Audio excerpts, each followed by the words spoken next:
पर्यंत शिक्षण आहे. स्वतःचा पॅकेजिंग इंडस्ट्रीमध्ये व्यवसाय होता. 1986 ते 1991 अखिल भारतीय विद्यार्थी परिषदेचे केंद्रीय मंत्री होते. 1991 ते 93 स्वामी विवेकानंद भारत परिक्रमेमध्ये पूर्णकालीन कार्यकर्ता म्हणून त्यांनी काम केलं आहे. स्वामी विवेकानंद ज्या मार्गाने त्यांनी भारत परिक्रमा केली त्याच मार्गाने भ्रमण करण्याचा हा प्रकल्प होता. विवेकानंद शतादशी समारोह समितीचे ते अखिल भारतीय संस्कृत 2009 ते 2013 आणि 13 आजपर्यंत ते विवेकानंद केंद्र महाराष्ट्र आणि गोवा या प्रांतासाठी प्रमुख म्हणून दायित्व सांभाळतात आणि केंद्रीय प्रबंधन समितीचे सदस्य आहेत. आता पूर्ण वेळ विवेकानंद केंद्रासाठी काम करत आहे. मी गौरव पवारला विनंती करतो की गीत घ्यावं. नमस्कार. गीत सांघिक आहे. माया मागणं म्हणा.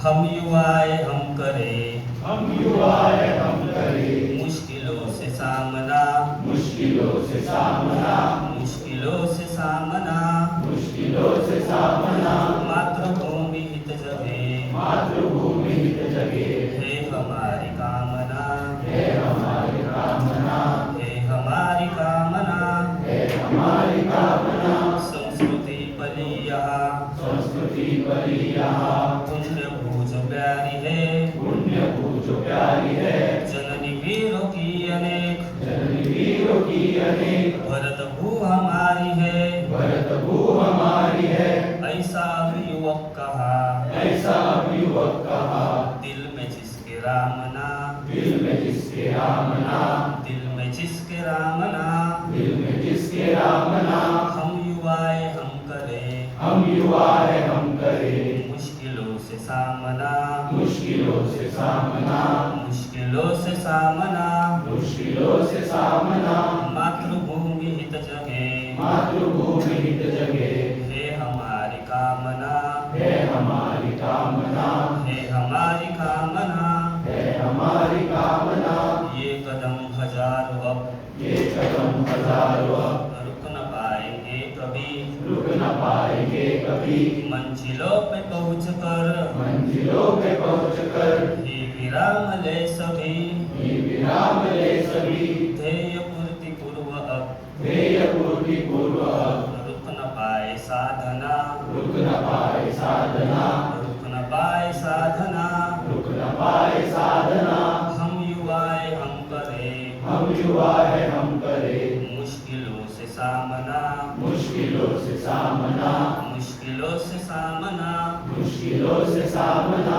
मातृभूमि हित जगे, मातृभूमि हित जगे, है हमारी कामना, है हमारी कामना, है हमारी कामना, है हमारी कामना, ज्ञान के प्रकाश की ज्ञान के प्रकाश की ले मशाल हाथ में, ले मशाल हाथ में, शील की पवित्रता शील की पवित्रता है हमारे साथ में, है हमारे साथ में, एकता के स्वर उठे, एकता के स्वर उठे, छूने को ये आसमां, छूने को ये आसमां, छूने को ये आसमां, छूने को ये आसमां, मातृभूमि हित जगे, मातृभूमि हित जगे, है हमारी कामना, है हमारी कामना, है हमारी कामना, है हमारी कामना, आंधियों में स्वार्थ की आंधियों में स्वार्थ की त्याग दीपना बुझे,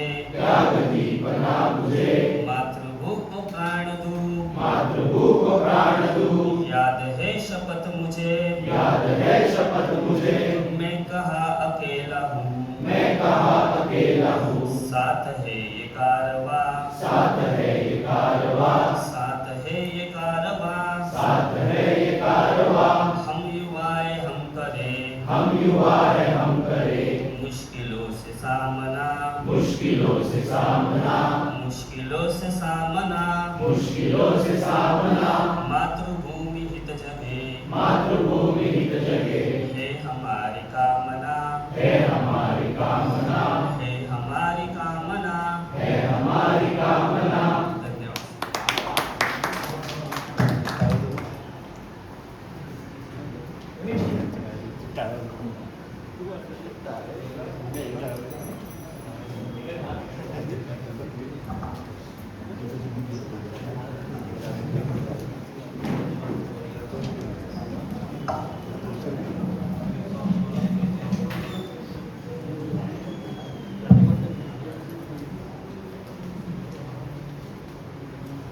18 सप्टेंबर 1893चा तो दिवस होता. अमेरिकेमधल्या शिकागो शहरामध्ये एका मोठ्या सभागृहामध्ये जगातल्या सर्व धर्म मातंडांचं एकत्रीकरण चाललं होतं. समोर 6-7 हजाराचा युरोप अमेरिकेमध्ये ज्याला एलाइट क्लास म्हणता येईल असा वर्ग बसला होता. प्रत्येक धर्मगुरू आपापल्या धर्माबद्दल काही ना काही बोलत होता. अशा या ह्याच्यामध्ये मंचावरती एक युवक मात्र सगळ्यांचं लक्ष वेधून घेत होता. त्याचं भव्य कपाळ त्याच्या बुद्धिमत्तेची साक्ष देत होतं. त्याचं शरीर त्यांनी व्यायामाने घडवलेले जाणवत होतं आणि त्याच्या डोळ्यात अशी काही विलक्षण जादू होती की किती ठरवलं याच्याकडे बघायचं नाही तरी लक्ष त्याच्याकडे खेचलं जातं. आयोजकांनी सांगितलं की आता आपण आपलं म्हणणं मांडा. युवक मनातून खूप घाबरलेला होता, कारण त्याने आत्तापर्यंतच्या त्याच्या आयुष्यामध्ये एवढा मोठ्या संख्येचा जबाब बघितलाच नव्हता. तो म्हणला की थोड्या वेळाने. दुसऱ्या वेळेलाही असं झालं. तिसऱ्या वेळेला आयोजकांनी सांगितलं जर आता तुम्ही बोलला नाहीत तर तुम्हाला या मंचावर बोलण्याची संधी मिळणार नाही. तो युवक उठला, आपल्या गुरूंचं स्मरण केलं आणि ते साथ घातली, sisters and brothers of America. आणि काही काळाच्या आत 6,000 लोक उभे राहिले आणि टाळ्यांचा कडकडाट सुरू झाला. काय होते हे शब्द? आपल्यापैकी अनेकांना वाटेल की हे शब्द तिथे पहिल्यांदा उच्चारले गेले म्हणून, पण याच्या आधी 4 वक्त्यांनी हेच संबोधन वापरलं होतं. पण कुणाच्या संबोधनाला हे ताकद मिळाली नव्हती, हा प्रतिसाद मिळाला नव्हता. मग या युवकाच्या या संबोधनाला का प्रतिसाद मिळाला? नंतर जेव्हा लोकांनी विचारलं काय काय झालं, तर तेव्हा असं कळलं, असं लोकांनी सांगितलं की जेव्हा यांनी आम्हाला साथ घातली सिस्टर्स अँड ब्रदर्स, तेव्हा आम्ही खरोखरच याचे भाऊ बहीण आहोत असं आम्हाला वाटायला लागलं. एक विद्युत लहर आमच्याकडून संचारून गेली, कारण 5,000 वर्षाच्या भारतीय आध्यात्मिकतेने आधुनिक जगाला घातलेली साध होती. त्या साधेमुळे भारताकडे बघण्याचा साऱ्या जगाचा दृष्टिकोन बदलून गेला. कोण होता हा युवक? ज्याचं नाव आपण धारण करतो ते स्वामी विवेकानंद. कोण होते स्वामी विवेकानंद? कलकत्त्यातल्या अतिशय प्रतिष्ठित धनवान कुटुंबात जन्म झालेला मुलगा होता. त्याचे वडील त्या काळची कोर्टाची मोठी प्रॅक्टिस करणार आहे. लहानपणापासून थोडासा वेगळा वाटणारा मुलगा हळूहळू मोठा होत गेला. लहानपणचे अनेक प्रसंग त्याच्या वेगळेपणाची साक्ष देतात. प्रचंड कॉन्सन्ट्रेशन त्याला म्हणता येईल असं या मुलाचं होतं. कशालाही घाबरायचा नाही, जे काही आहे ते प्रत्यक्ष बघीन आणि मग मी त्याच्यावर निर्णय घेईन असं म्हणणारा युवक होता. त्या काळातल्या कलकत्त्यामध्ये पुष्कळ झाडं होती आणि वडाची झाडं होती आणि ही मुलं एकत्र जमून सूरपारंब्याचा खेळ खेळायची. शेजारच्या आजोबांना वाटलं ही मुलं धडपडतील, हातपाय मोडतील, याला जरा आपण घाबरवूया. आणि म्हणून त्यांनी सांगितलं की या झाडावर खेळू नका, इथे ब्रह्म राक्षस आहे. हे सगळी मुलं पळाली. संध्याकाळ झाली. नरेंद्रची आई, त्याचं विवेकानंदचं घरचं नाव नरेंद्र, लहानपणी त्यांना घरी लाडाने पिले म्हणायचे. ती शोधत आली, नरेंद्र कुठे गेला, कुठे आज सकाळपासून दिसला ना, दुपारी कुठे गेला होता? त्या आजोबा म्हणले मी तर त्या मुलांना पळवून लावलं, त्यांना सांगितलं या झाडावरती ब्रह्म राक्षस आहे म्हणून. आणि सहज बघितलं तर हा नरेंद्र स्वतःला उलटा टाकून तिथे बसला होता. अरे तू तिथे काय करतोयस? नाही, आजोबांनी सांगितलेला ब्रह्मराक्षस कसा दिसतोय बघायचंय म्हणून. असं अनेक कुठल्याही गोष्टीवरती सहजासहजी विश्वास न ठेवणारा हा नरेंद्र जेव्हा मोठा होऊ लागला तेव्हा त्याच्या मनात अनेक प्रश्न यायला लागले. म्हणतात की खरोखर देव आहे का?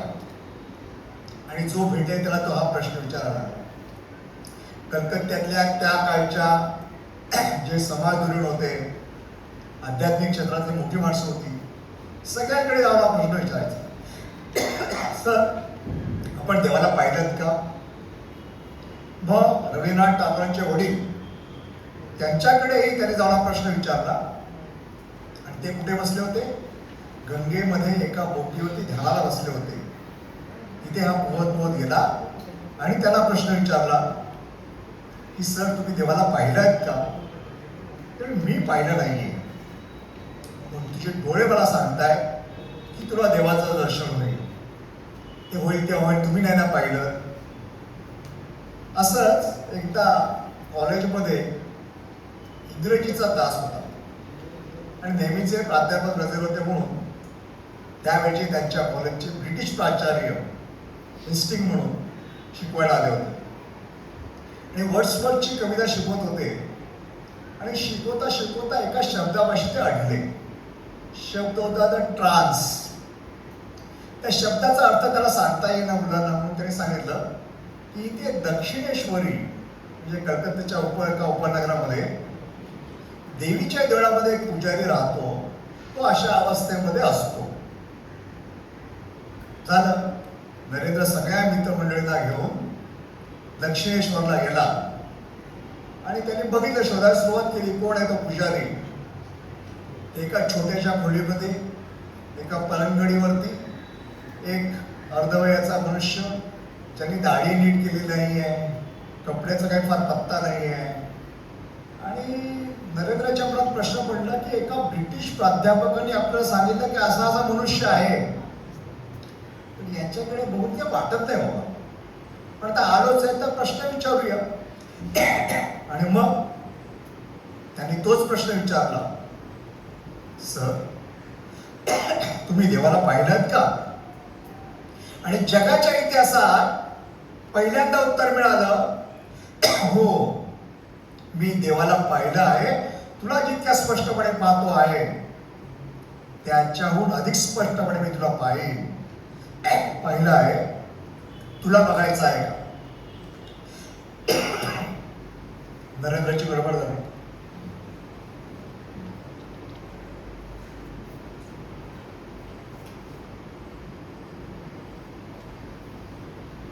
नरेंद्रची गडबड झाली आणि काही म्हणायच्या त्यांनी आपल्या डाव्या पायाचा स्पर्श केला आणि नरेंद्र लिहितो, मला काही कळेल असं झालं. सारं ब्रह्मांड फिरायला लागलं. मी ओरडलो, अहो हे काय, मला घरी जायचं आहे, मला आई आहे, बाबा आहे, भाऊ बहीण सगळ्यांकडे जायचं आहे. त्याने हसला आणि पुन्हा त्याला हातात स्पर्श केला. योग्य वेळ आल्यावरती तुला सगळं कळेल. नरेंद्र एका अनामिक ओढीने रामकृष्ण परमहंसांच्या चरणी जायला लागला. आणि काळाचा फेरा कसा असतो, ज्या घरामध्ये रोज 5-25 पान जेवायला असायचं त्याच घरामध्ये नरेंद्रचे वडील अचानक गेल्यावरती एक वेळच्या खाण्याची मोताद झाली. नरेंद्र खूप, म्हणजे त्या काळी ते BA झालेले, नोकरी कुठे मिळत नाही, घरी आईचं, बहिणींचं, भावाचं पालन पोषण कसं करायचं हा प्रश्न आहे. पण नरेंद्रला ओढ तर या दक्षिणेश्वरची, रामकृष्ण परमहंसांची. आणि रामकृष्ण परमहंस म्हणते मी त्या आईशी बोलतो, आई म्हणजे काली मातेशी बोलतो. नरेंद्र एकदा म्हणला की ठाकूर आईशी बोला आणि सांगा ना माझ्यावर का अशी स्थिती आली, माझ्यासाठी काहीतरी करायला सांगा. ठाकूर म्हणले, असल्या भौतिक गोष्टी मी काय मागत नसतो आईकडे, पण जशी माझी आई आहे तशी तुझी पण आई आहे, जा आईला तूच सांग. येत्या मंगळवारी पौर्णिमा आहे, पौर्णिमेला जा आणि आईचं सांग. नरेंद्र अगदी ठरवून पौर्णिमेच्या संध्याकाळी त्या दक्षिणेश्वरच्या गर्भगृहामध्ये प्रवेश करतो. समोर बघतो तर चिन्मयी माता उभी आहे आणि विसरतो. तो म्हणतो, आई मला भक्ती दे, वैराग्य दे, ज्ञान दे. बाहेर येतो. ठाकूर असं म्हणत, काय मागितलं का? चांगली नोकरी, चांगले पैसे, चांगली बायको मागितलीस का? नाही, मी विसरून गेलो. तर परत जा. दुसऱ्यांदा जातो, तेव्हा पण तेच, आई मला भक्ती दे, ज्ञान दे, वैराग्य दे. पुन्हा बाहेर येतो. पुन्हा ठाकूर विचारतात. पुन्हा आत जातो आणि मग त्याच्या लक्षात येतं मी काय मागतोय. आईकडे नोकरी कशासाठी? जेव्हा ती मला बाकी सगळं द्यायला तयार आहे तेव्हा मी शुल्लक गोष्ट का मागू? तो आईला नमस्कार करतो आणि तो आई मला काही नाही तर भक्ती ज्ञान वैराग्य दे. आणि बाहेर येतो. ठाकूर म्हणतात, अरे तुझा जन्म वेगळ्या कामासाठी झालेला आहे, पण तुझ्या घरी जाडं वरडं धान्य आणि हे मिळेल याची चिंता करू नकोस. तुझा जन्म वेगळ्या कामासाठी झाला आहे. वेगळ्या कामासाठी म्हणजे काय झालं आहे? तुला आईचं काम करायचं आहे. आईचं काम म्हणजे कुणाचं काम? तर काही काळानंतर ठाकूर हा देह सोडतात आणि ठाकूरांनी सांगितलं गुरुने आपल्या की आपल्याला आईचं काम करायचं आहे. आईचं काम म्हणजे कुणाचं काम? देवी कालीमातेचं काम, ठाकूरांच्या पत्नी म्हणजे गुरुपत्नी शारदा माता त्यांचं काम, की आपली आई भुवनेश्वरी देवी हिचं काम? तोपर्यंत संन्यास झालेला आहे. आणि भारतामध्ये म्हणजे हिंदू धर्मामध्ये अशी प्रथा आहे की संन्यास झाल्यावरती परिक्रमा करायला लागते. सगळ्या भारतामध्ये भ्रमण करून आपापल्या सर्व तीर्थक्षेत्रामध्ये जाऊन भ्रमण करायचं असतं. आणि नरेंद्र तोपर्यंत वेगळ्या नावाने प्रसिद्ध असा हा भारत भ्रमणाला निघतो. आणि भारत भ्रमण करत करत सगळ्या भारताचं सगळ्या रूपातलं दर्शन घेतो. कधी झाडाखाली राहतो, कधी 3-3 दिवस उपाशी राहतो, तर कधी राजमहालामध्ये राहतो, कधी त्याला सुग्रास अन्न मिळतं, कधी त्याच्यासाठी खूप चांगल्या व्यवस्था केल्या जातात. अशा सर्व प्रकारच्या अनुभवाचा घेत घेत हा नरेंद्र 4.5 वर्षानंतर कन्याकुमारी येथे पोहोचतो. कन्याकुमारीला पोहोचण्याचा एका अर्थाने भारत संपलेला आहे आणि अजून प्रश्नाचं उत्तर मिळालेलं नाहीये की मला आईचं काम करायचं आहे म्हणजे कुणाचं काम करायचं आहे. देवी कन्याकुमारीचं दर्शन घेतो आणि किनाऱ्यावरती हा प्रश्न त्या मनामध्ये आहे की काय करायचं आता पुढे. आणि सहज त्याचं लक्ष एका समुद्रामधल्या भर शिलेकडे जातं आणि त्याचं लक्ष त्याला वाटतं की ते जायला पाहिजे, काहीतरी आहे. तिथल्या एका कोळ्याला विचारतो, अरे तिथे काय आहे, मला जायचं आहे. ते म्हणतात की एक कहाणी अशी सांगितली जाते की देवी पार्वतीने एका जन्मामध्ये भगवान शिवाच्या प्राप्तीसाठी एका पायावरती उभं राहून इथे तप केलेलं आहे आणि ते फुटप्रिंट अजून तिथे आहे आणि त्याच्या दर्शनासाठी लोक तिकडे जात असतात. तो म्हणतो मला पण जायचं, मला घेऊन चल ना, तुझ्याकडे पैसे आहेत का? तर निष्कांचन संन्यासी आहे, कारण संन्यासी असल्यामुळे एका गावात 3 दिवसापेक्षा जास्त राहायचं नाही, खिशात पैसे नाही, अशी सगळं पथ्य पाळणार आहे. तो कोळी निघून जातो. पण ह्याच्या मनामध्ये वादळ उत्पन्न झालं की काय आहे, या 4.5 वर्षामध्ये मी एवढं प्रमाण केलंय, काय मला कळत नाही मी काय करावं. आणि हे समुद्र खवळलेला आहे समोर, पण खवळलेल्या समुद्राची पर्वा न करता, कारण ह्याच्या मध्ये आतमध्ये जे वादळ उठलंय त्या वादळ हे मोठं आहे, पोहत पोहत त्या शिलेवरती जाऊन बसतो. आणि 25, 26, 27 डिसेंबर 1892 3 दिवस आहे की ज्या दिवशी 92 की ज्या दिवशी स्वामी विवेकानंदांनी तिथे ध्यान केलेलं आहे. या 3 दिवसामधल्या ध्यानामध्ये त्याला साक्षात्कार झाला. त्यांच्या मनात अनेक प्रश्न होते की मी तर शाळेमध्ये वाचलं होतं की माझी भारत माता एकेकाळी सोन्याची होती जिथे लोक घराला कुलूप लावायचे नाही. पण आज मी या 4.5 वर्षात बघितलंय की इतकी दारिद्र्य अवस्था आहे, इथे वेदांसारखं अक्षरब्रह्म निर्माण झालेलं आहे.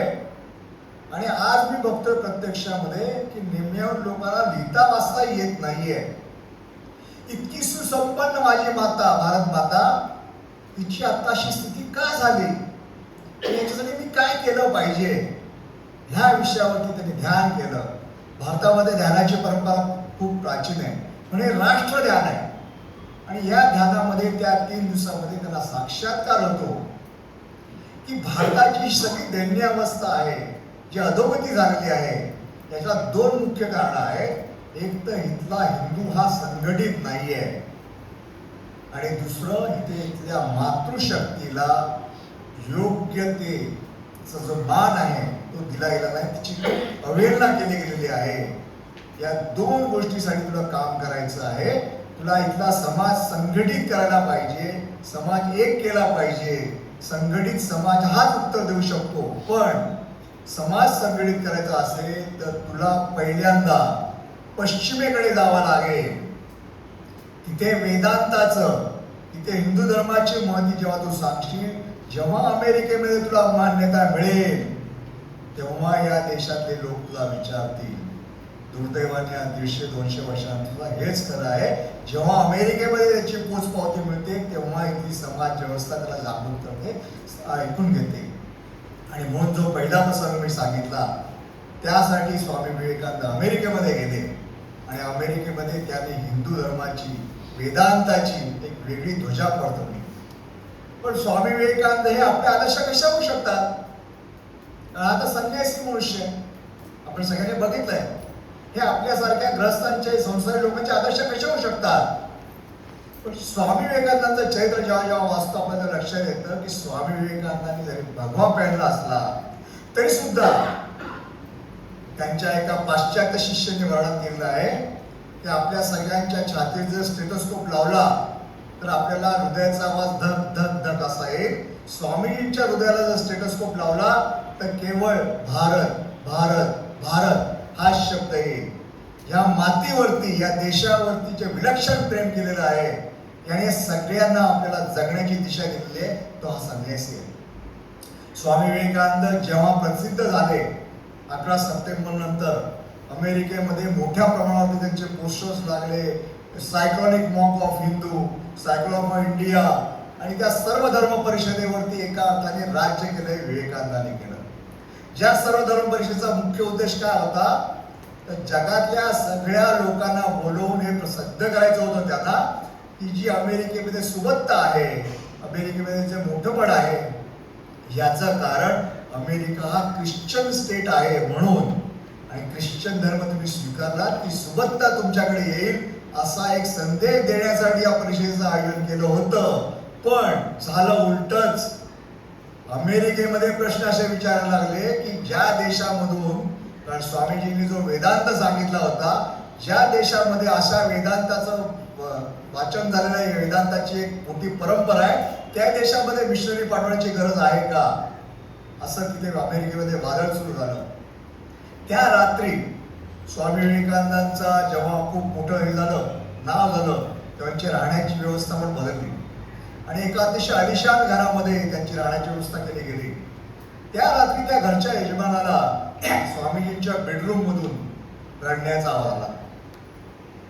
त्याला वाटलं की काहीतरी मेडिकल हेल्प पाहिजे असेल, काय झालं कळत नाही. म्हणून त्यांनी दरवाजा नॉक केला, दरवाजा उघडला आणि बघतात तर समोर डनलॉपची गादी उत्कृष्ट आहे, येशीच पडलेली आहे आणि एक साधी सतरंजी टाकून हा संन्यासी जमिनीवर झोपलेला आहे आणि उशी त्याची सगळी अश्रूने भरलेली आहे. स्वामीजी काय झालं तुम्हाला, काय पाहिजे का, काय होते सांगा मला. नाही म्हणे काही होत नाही. मग तुम्ही रडताय का? आज संध्याकाळी आपण एका बागेत गेलो होतो. हो गेलो होतो की तिथे बघितलं त्यांची छोटी छोटी मुलं किती छान खेळ खेळत होती ना. हो त्यात काय विशेष. मला माझा देश आठवला. म्हणजे ही छोटी छोटी मुलं छान खेळ खेळत होती. माझ्या देशातलं मला दृश्य आठवलं की उकिरड्यावरती भाकरीच्या एकाच तुकड्यासाठी कुत्र्याचं पिल्लू आणि माणसाचं पिल्लू भांडत असतो. माझ्या देशातल्या मुलाला एक स्वातंत्र्य कधी मिळणार, हा गौरव कधी मिळणार. त्याने मी अस्वस्थ झालो. हा संन्यासी आहे, जगामधल्या सर्वोच्च शिखरावरती उभा आहे. त्याला आठवण आहे आपल्या देशातल्या मुलांची. त्यांच्यासाठी मला काहीतरी केलं पाहिजे. त्यांच्यासाठी मला हा मानकर्तव्य काय उपयोगाचा जर माझ्या आईच्या उपयोगाला नाही आलं. जेव्हा स्वामी विवेकानंद 4.5 वर्षानंतर भारतामध्ये परत आले, त्यांच्या आणि स्वामी विवेकानंदांनी जे सर्व धर्म परिषदेमध्ये भाषणं केली, भारताबद्दलची दृष्टी बदलली, हे खरं म्हणजे खूप अभ्यासाचा विषय. आणि मी आपल्या सगळ्यांना विनंती करेन की ज्या संस्थेचं नाव तुम्ही स्वामी विवेकानंद लावता तर त्या विवेकानंदांच्या चरित्राचा, त्यांच्या साहित्याचा अभ्यास करणं खूप गरजेचं आहे. ते एक अंतःप्रेरणा आपल्याला मिळू शकते. स्वामी विवेकानंदांनी जेवढं काम केलं आहे की असं 50 मिनिटात 60 मिनिटामध्ये सांगणं अशक्य. ते स्वामी विवेकानंद जेव्हा भारतामध्ये परत आले तेव्हा साऱ्या भारतामध्ये एक लाट उत्स्फूर्त झाली होती सगळं चैतन्य आलं होतं. कारण तोपर्यंत गेले 50-100 वर्ष या देशामध्ये काही चांगलं घडलंच नव्हतं. सतत कधी आधी मोगल आले, मग हुड आले, मग शेवटी ब्रिटिश आले. कुणाच्या पायाखाली आपण मरण्यासाठीच, कुणाकडून तो ट्रोन घेण्यासाठी, कोणीतरी आपलं शासन करण्यासाठी आपण जन्माला आलेलो आहोत असं समस्त भारतीयांना वाटत होतं. पण जेव्हा आपल्याकडे कलकत्त्यामधला आपला एक पोरगा 25 वर्षाचा पोरगा अमेरिकेमध्ये जाऊन गोरेच्या छातीवरती नाचतोय आणि हिंदू धर्माचं मत सांगतोय आणि गोरा तो ऐकतोय, ही भावना संपूर्ण भारतामध्ये पसरली होती आणि एक मोठी चैतन्याची लाट निर्माण झाली होती. संपूर्ण देश असा प्रभावित झाला होता. स्वामी विवेकानंदांचा जहाज रामेश्वरच्या किनाऱ्याला लागणार होता. त्यांच्या स्वागतासाठी 4-5 हजारांचा समुदाय उपस्थित होता. त्या सगळ्या वातावरणाचा परिणाम असा होता, इथले जे राजा आहेत, राजा सेतुपती रामेश्वरचे, त्यांनी एक मोठा रथ सजवून आणला होता की ज्याच्यातून स्वामींची मिरवणूक करायची. पण त्या वातावरणाचा परिणाम असा आला की राजांनी सांगितलं सेवकांना की या रथाचे घोडे काढून टाका, मी हा रथ खेचणार आहे, आज हा मान मला मिळाला पाहिजे.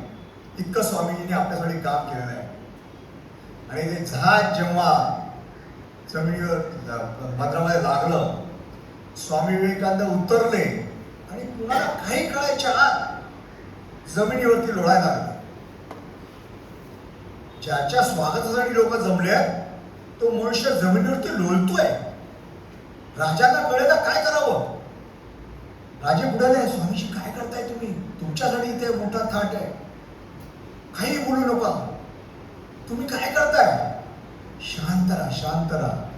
आणि 4 वर्ष झाली आईला भेटलो नाहीये, 4 वर्ष आईला भेटलो नाही, आईला भेटून दे मला, पुन्हा ती माते आपल्या अंगावरती वाहून गेली.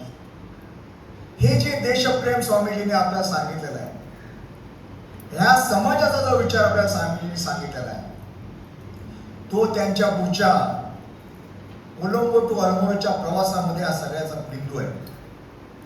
आणि म्हणून स्वामी विवेकानंदांचं नाव जर आपण धारण करणार असू, स्वामी विवेकानंद म्हणत कसे, मला असे युवक पाहिजे ज्यांची मनगट पोलादी आहे आणि जगातल्या कुठल्याही संकटाला घाबरणारे नाहीये. स्वामी विवेकानंद नेहमी म्हणतात, त्यांची काही उदाहरणं फार छान आहे. स्वामीजी म्हणतात की भारतीय युवकाचं कसं आहे म्हणले, एखादा प्रश्न एखाद्या युरोपियन मुलाला विचारा, तो सांगतो येस आय कॅन. एखाद्या अमेरिकाला विचारा, अमेरिकन मुलाला, तू हे करू शकशील का, yes why not I will do it. आणि एखाद्या भारतीय मुलाला विचारा, बघू, प्रयत्न करू, जमलं तर करू. कारण भारतीय आपली शक्ती विसरून गेलेली आहे. स्वामी विवेकानंद म्हणतात, माझा जन्म हा ह्याच्यासाठी झालेला आहे की भारतीयांना त्यांची शक्ती किती आहे याचा परिचय देण्यासाठी झालेला आहे. आणि म्हणून एक नेहमी गोष्ट सांगायची, रामायणातली गोष्ट आपल्या सगळ्यांना माहीत असेल. सीतामाईचं हरण झालेलं आहे, सीतामाईच्या शोधासाठी सगळी वानरसेना निघालेली आहे. सगळेजण त्या रामेश्वरच्या किनाऱ्यावरती आले आहेत, समोर लंका दिसतीये. असा एक माहिती आहे की लंकेमध्ये सीतामाईला ठेवलेलं आहे. पण आजच्या भाषेतून कन्फर्म केलं पाहिजे, जाऊन बघितलं पाहिजे. कोण जाणार, कसं जाणार, सगळेजण विचार करतायत. जांबुवंत म्हणतात, अरे हनुमाना उठ, तुझ्यामध्ये शक्ती आहे, तू हे करू शकतोस. आणि ज्या क्षणी जांबुवंताचे शब्द हनुमानाच्या कानावर पडतात, त्याच्यामधली शक्ती जागृत होते आणि तो पुढे इतिहास घडवतो. स्वामीजी म्हणतात, भारतीय तरुणांमध्ये ही शक्ती आहे, ही शक्ती ते विसरलेले आहे. आणि शक्तीचा जेव्हा आपल्याला परिचय होईल तेव्हा आपण वाटेल ती कामं करू शकतो. म्हणून स्वामी विवेकानंद तरुणांना सांगतात, तुमच्यामध्ये अपार शक्ती आहे, काम करायला लागा, म्हणजे तुमच्या लक्षात येईल तुमच्यामध्ये किती शक्ती आहे. तुम्ही काही करू शकता आणि काही करू शकला पाहिजे. हा जो आत्मविश्वास आहे, जो स्वामी विवेकानंदांच्या आधी गेला होता, तो भारतीय समाजाला दिला. आणि त्याच्यामुळेच एक स्वतंत्र राष्ट्र निर्माण करण्यासाठीचं जे एक आंदोलन आहे ते आपण सगळ्या स्वातंत्र्य लढ्याचे जे सैनिक आहेत त्यांचे बघितले, फार महात्मा गांधींपासून सावरकरांपर्यंत सगळ्यांचं प्रेरणास्थान हे विवेकानंद आहे. पंडित जवाहरलाल नेहरू त्यांचं सुद्धा प्रेरणास्थान विवेकानंद आहे. सुभाषचंद्र बोस म्हणतात, मी जसं स्वामीजींना वाचायला गेलो, त्यांचं तर कोटेशन फार छान आहे. ते म्हणतात जर तुम्ही स्वामी विवेकानंद वाचत असाल झोपून तर तुम्ही बसायला लागता, बसून वाचत तर उभे राहायला लागता, उभे राहून वाचायला तर कामाला बाध्य होता. स्वामी विवेकानंद वाचल्यामुळे माझी देशभक्ती 100 पटीने वाढली, असं स्वामी विवेकानंदबद्दल सुभाषचंद्र बोस म्हणतात. स्वामी विवेकानंदांनी आपल्याला काय दिलं? स्वामी विवेकानंदांनी आपल्याला असं एक सुंदर तत्व दिलंय की जे आपल्याला बांधून ठेवतं. हा देश संघटित नाहीये असं त्यावेळेला वाटत होतं, स्वामीजींचं मत होतं. कारण आपण आपल्या आपल्या छोट्या छोट्या अस्मिता घेऊन विखुरलेलो होतो. आपला देश खूप मोठा आहे, म्हणजे दक्षिणेमधल्या लोकांची कपडे घालण्याची पद्धत, खाण्यापिण्याची पद्धत, उत्तरेकडच्या लोकांची पद्धत खूप फरक आहे. पण स्वामी विवेकानंद म्हणतात की आतापर्यंत आपण आपापल्या फरकांची चर्चा केली, आता आपल्यामध्ये कॉमन काय आहे त्याची चर्चा करूया आणि ते आपण एकत्र आणून एकत्र संघटन बांधूया. मी आपल्या सगळ्या विनंती करेन की स्वामी विवेकानंदांच्या सगळ्या भाषणांचा अभ्यास केला पाहिजे, पण ज्यांना विवेकानंदांचं काम करायचं आहे त्यांनी लाहोरमध्ये स्वामी विवेकानंदांनी एक भाषण दिलेलं आहे, छोटंसं भाषण आहे, कॉमन बेसिस ऑफ हिंदुझम. त्या भाषणाचा जर आपण अभ्यास केला, ते जर नीट वाचलं तर आपल्या लक्षात येईल की स्वामी विवेकानंदांनी संघटन बांधण्यासाठी काय केलेलं आहे. हे संघटन शास्त्राचं आद्य प्रणेते म्हणत विवेकानंद आहे. त्यांनी पहिल्यांदा जगाच्या इतिहासामध्ये संन्यासांची संघटना बांधली, त्याचं नाव रामकृष्ण मठ आणि मिशन आहे. आणि ती कशी बांधली, त्याला काय दृष्टी दिली, तर त्यावेळेला प्लेगची साथ आली कलकत्त्यामध्ये. त्यांनी बेलूर मठाची जागा विकत घेण्यासाठी काही पैसे जमा केले होते. स्वामी विवेकानंद तेव्हा कलकत्त्यामध्ये नव्हते. प्लेगची साथ खूप जोरात, सेवा कार्य सुरू केलं. आणि सेवा कार्य सुरू केल्यावरती त्यांनी आपल्या गुरुबंधूंना लिहिलं की आपल्याकडची जमीन विकून टाकूया, पण ते पैसे प्लेगच्या कामासाठी वापरूया, इथल्या गोरगरिबांची सेवा केली पाहिजे. कारण स्वामी विवेकानंद सांगतात त्यांच्या गुरुने काय दिलं होतं त्यांना मंत्र, त्यांच्या गुरुने असा मंत्र दिला होता की ईश्वर बाकी कुठेही नाहीये, या माणसांमधला जो ईश्वर शोधेल त्याची जो पूजा करेल. आणि म्हणून स्वामी विवेकानंदांचं कोटेशन आहे, दरिद्री देवो भव. जो दरिद्री आहे तो तुला सेवेची संधी मिळावी म्हणून दरिद्राचं रूप जोडायला नारायण आहे, दरिद्र नारायण आहे. जो रोगी आहे तो तुला सेवेची संधी मिळावी म्हणून त्याला रोग घ्यायला लागलेला आहे. त्यामुळे माणसांमधला ईश्वर बघितला पाहिजे, त्याची सेवा केली पाहिजे, म्हणजेच ईश्वराची सेवा आहे, म्हणजेच भारत मातेची सेवा आहे. असा मंत्र स्वामी विवेकानंदांनी त्यांच्या गुरुबंधूंना दिला आणि आपल्या सगळ्यांना दिलेला आहे. कारण त्यांच्या गुरुने त्यांना सांगितलं होतं की प्रत्येक माणसामध्ये ईश्वर आहे. वेदांताचं एका वाक्यामध्ये, अद्वैत वेदांताचं अतिशय मोठं तत्व स्वामी विवेकानंदांनी एका वाक्यामध्ये सांगितलं, each soul is a potentially divine. प्रत्येक माणसामध्ये तो परमेश्वर प्राप्त आहे, त्याचं प्रकटीकरण करणं म्हणजेच मनुष्य जन्माचं सार्थक आहे. आपल्यामध्ये असलेल्या ईश्वर तत्वाचं प्रकटीकरण करणं याचंच मनुष्य जन्माचं सार्थक आहे. आणि ते करण्यासाठी हे आपल्याला कर्मयोगाच्या माध्यमातून, एकमेकांना मदत करण्याच्या माध्यमातून ते आपण साध्य करू शकतो. आणि आपल्यासारखे जे सामायिक काम करतात त्यांच्यासाठी एक जो प्रश्न नेहमी नेहमी येत असतो, त्याचं स्वामी विवेकानंदांनी फार छान उत्तर दिलं आहे. त्या प्लेगच्या साथीमध्ये जसं आपल्या संध्याकाळच्या बैठका होतात, तसं सगळे सेवा करून आले की सगळ्यांच्या कार्यकर्त्यांची बैठक व्हायची. एका छोट्या जो नवीन संन्यासी झालाय तो असा चेहरा पडत बसला. तो म्हणजे स्वामीने काय झालं रे आज? काय नाही काय नाही, काय असा चेहरा पडून का बसलास? नाही सांगू की नाही, सांग म्हणले, जे म्हणत ते सांग म्हणले. स्वामीजी तुम्ही सांगितल्याप्रमाणे मी खूप सेवा काम करतोय. सकाळपासून त्या एका वस्तीमध्ये होतो, खूप काम केलं. पण स्वामीजी अशा सगळ्यांनी काय काम करायचं आपण? अहो मी सकाळपासून त्या वस्तीमध्ये आहे, कुणी मला पाणी पण विचारलं नाही हो. कुणी मला हे पण सांगितलं तू जेवलास का रे बाबा, तू कोणी काही विचारलं नाही. जो आपल्याकडे इतकं दुर्लक्ष करतो अशा समाजाने काम करून काय मिळणार आहे आपल्याला? हाच प्रश्न आपल्यापैकी अनेकांच्या मनात येऊ शकतो. स्वामीजीने उत्तर दिलं, अरे तू व्यायामशाळेत जातो का? तू जातो की म्हणून काय गाडी जातोस? मसल्स बिल्ड व्हायला. काय करतोस तू? वजन उचलतो का? हो म्हणे रोज वजन उचलतो, डंबेल्स मारतो. कशासाठी मारतोस? माझे मसल बिल्ड व्हायला. ते तू उचलल्यामुळे वजन कमी जास्त होतं का त्याची? ते आहे तेवढंच राहतं ना? हो म्हणे. बिल्ड काय होतं? तुझे मसल्स, तुझं आध्यात्मिक मसल्स बिल्ड होण्यासाठी हे तू करतोयस. ह्याच्यातून तुला काहीतरी मिळेल अशी जर अपेक्षा असेल तर ती चुकीची आहे. तुला सुद्धा तुझं जे कर्म आहे त्या कर्मातून तुला त्याच्यातून मिळणार आहे, त्याच्यासाठी हे काम करायचं. निरपेक्ष भावनेने समाजाचं काम करायचं, आईचं काम करायचं आहे. ह्याच्यातून तुला जे मिळणार आहे ते वेगळं आहे, तुला लौकिक करता येत नाहीये. त्यामुळे समाज मला चांगलं म्हणेल, माझा फोटो येईल, याच्यासाठी जर काम करायचं असेल तर करू नका. स्वामी विवेकानंदांनी आपल्याला सफलतेपासून सार्थकतेकडे जायला शिकवलं. असं आधी कमी वेळा याच्यामध्ये जर बोलायचं झालं म्हणजे काय, तर आपण सफल तर होतोच. आपण चांगली डिग्री घेतो, चांगली नोकरी मिळते, चांगला, त्याला आमच्या एका कार्यकर्त्यांच्या भाषेमध्ये 4, 3, 2, 1 असं हे आहे. म्हणजे काय, तर 4 चाकी आहे घरामध्ये, 3 बेडचा फ्लॅट आहे, 2 मुलं आहेत आणि 1 बायको आहे. हे अतिशय सफलतेचं लक्षण आहे. पण सार्थकता आहे का?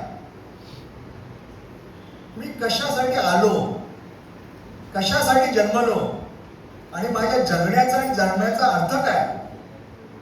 सावरकरांच्या भाषेमध्ये हजारो फुले फुलती, कोणी सुकोनी जाती, गणती त्यांची कोणी ठेवली नसे. जगामध्ये हजारो फुलं फुलतात, कोण त्याची गणती ठेवतो? परिचे गजेंद्र शुंडेने उपटले, श्रीहरी चरणी अर्पण झाले, ते कमल फुल अमर झाले. जे प्रत्यक्ष भगवंताचं काम करण्याची संधी मिळाली आणि भगवंताच्या चरणी ज्याला अर्पण केलं गेलं ते कमल फुल मात्र अमर झालं. आपण सगळेजण इतके भाग्यवान आहात की या तरुण वयामध्येच आपल्याला स्वामी विवेकानंदांसारख्या एका महान तत्ववेत्याचा, राष्ट्रनिर्मात्याचं नाव धारण करायची संधी मिळालेली आहे. मगासपासून मी चर्चेमध्ये ऐकलं की सगळ्यांनी सांगण्याचा प्रयत्न केला की आपलं व्यक्तिगत चारित्र्य सुद्धा असं असलं पाहिजे की लोक तुम्हाला नाही म्हणतात याच्या विवेकानंद प्रतिष्ठानचे कार्यकर्ते आहेत का, तर विवेकानंदांचं नाव धारण करणं हे येरा गाभाऱ्याचं काम नव्हे. नेहमी आमच्या कार्यकर्त्यांना सांगतो, हे सक्तीचं वाण आहे, हे तलवारीवरती चालण्यासारखं आहे. कारण विवेकानंद म्हणजे तडफ आहे, विवेकानंद म्हणजे अन्यायाच्या विरुद्ध उभं राहणं आहे, विवेकानंद म्हणजे सगळ्या समाजाला हार अपेष्टातून एकत्र करणं आहे, विवेकानंद म्हणजे भारत मातेची पूजा आहे. स्वामी विवेकानंद म्हणतात, मी पुढच्या शतकामध्ये पाहतोय, मी भविष्यवेत्ता नाहीये आणि मला गरज पण वाटत नाहीये, पण माझ्या डोळ्यासमोर चित्र स्पष्ट आहे. ही माझी भारत माता पुन्हा एकदा जगद्गुरूच्या सिंहासनावर बसून साऱ्या जगावरती आध्यात्मिकतेचं आणि शांततेचं राज्य करण्यास सिद्ध होणार आहे.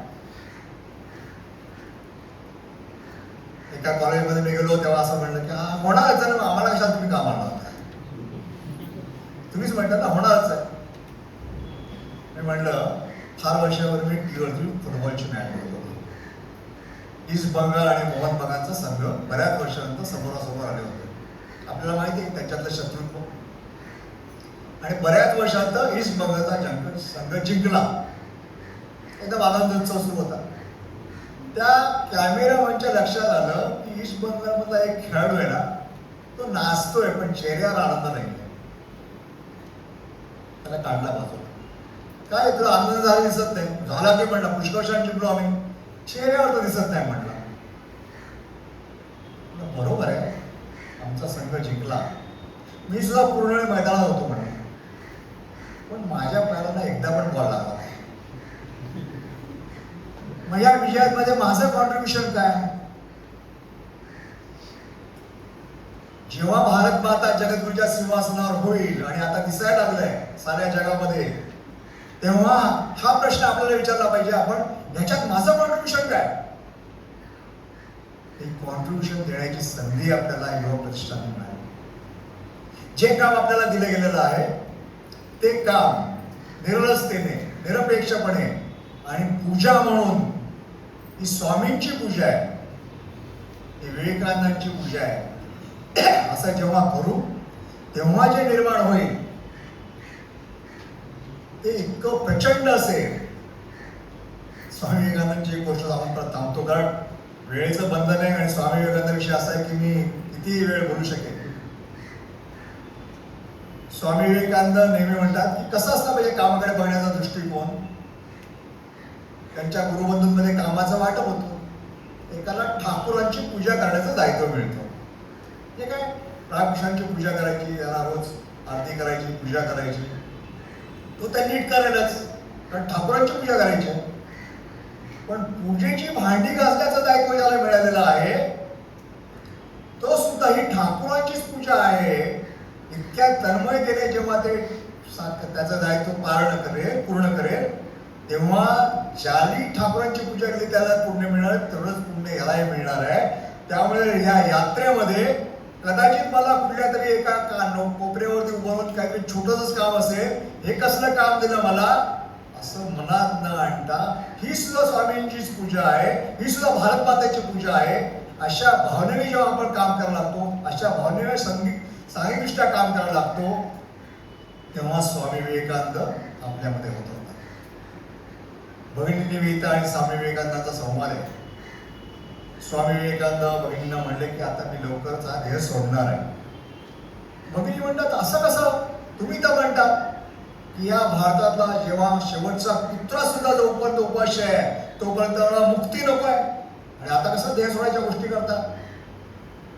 स्वामीजी असले, स्वामीजी म्हणले मी देह सोडणार आहे, म्हणलं काम थांबणार पुढे, म्हणलं म्हणजे मी अधिक मुक्त होणार आहे आणि भारतातल्या लाखो युवकांच्या हृदयामध्ये जाऊन बसणार आहे आणि त्यांना हे काम करण्यासाठी बाध्य करणार आहे. काय आपली हृदय एवढी पवित्र आहेत की आमच्या हृदयामध्ये स्वामी विवेकानंद येऊन बसतील आणि आमच्याकडून काम करून घेतील. आपल्याला ही संधी मिळालेली आहे, आपल्या हृदयामध्ये स्वामी विवेकानंदांना धारण करण्याची संधी आहे. आणि मला वाटतं आपण सर्वांनी आपल्यामध्ये सुप्त असलेल्या स्वामी विवेकानंदांना प्रकट करावं आणि जो भारत मातेचा इतिहास किंवा भारत माता जे बघतात स्वामी विवेकानंद त्याच्यामध्ये कॉन्ट्रीब्यूट करावं, अशी मी आपल्या सर्वांना नम्र विनंती करतो आणि आम्ही वाढीला विराम देतो.